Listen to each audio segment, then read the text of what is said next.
Now the next one, it says we need to explain the full wave rectification using the junction diode. Junction diodes की help से हमने क्या form करना है, full wave rectifier has been formed. ठीक है, अब यहाँ पे हमें पता है full wave rectifier is there, तो उसके अंदर हमें कितने डायोड्स चाहिए, 2 diodes are required. 2 diodes are required and a transformer is required with central turn. ये सब हमें सामान चाहिए ताकि हम क्या क्रिएट कर सके, we can create a full wave rectifier. ये वर्क कब करता है, जैसे ही हमारे पास हाफ साइकिल जाएगी एसी इनपुट की, one diode would be forward biased and other one is reverse biased. That's how it works. अब हमें लगाना कैसे वो देखो.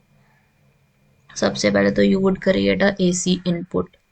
जब तक हम इसको इनपुट ही नहीं देंगे, how would it work. AC input लगाया, दूसरी तरफ आपने दूसरा ट्रांसफॉर्मर लगाओगे, ठीक है, ऑपोजिट साइड पे. So next transformer is there. अब हमें D1 लगाना है यहाँ पे, diode 1 would be created. D1 आ गया आपके पास यहाँ पे. नेक्स्ट पार्ट आपने क्या करना है, you would be joining it with the resistance. Centre में हमारा क्या लगेगा, एक resistor would be placed.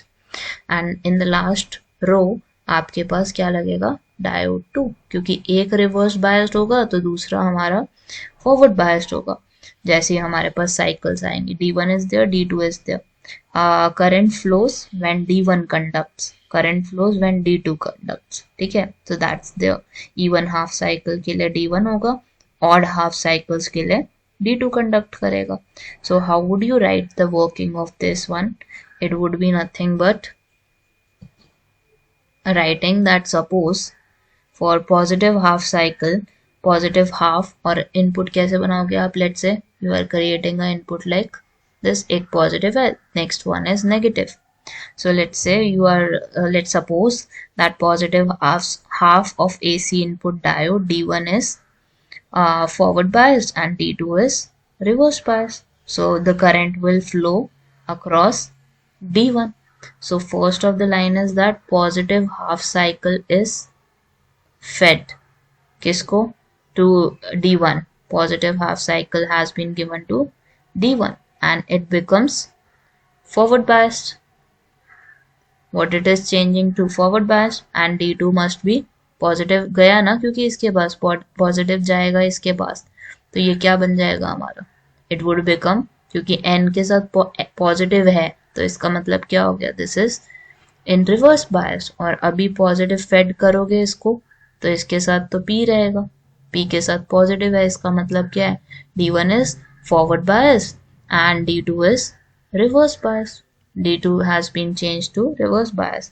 Then we can say that the current will flow across D1. Current, what you can write is current will flow across D1, whereas for negative half cycle में opposite हो जाएगा. What would be there, that D2 is now forward biased. D2 is now forward biased and D1 is reverse biased. D1 will become reverse bias in this case. So current will be flowing across D2. Current किसके through flow होगा, it would be flow across D2 in this case. ठीक है, now we can understand कि हमारे पास AC से AC is converted into DC. क्यों, क्योंकि देखो ये हमारा इनपुट था, positive 1 and negative 1, positive 1 and negative 1. This is my input wave. ये मैंने किस चीज की वेव बनाई है, इनपुट वेव बनाई है. अब पॉजिटिव जैसे ही फेड होगी तो ये तो पॉजिटिव ही रहेगा, फॉरवर्ड बायस हो गया एक D1 के वजह से.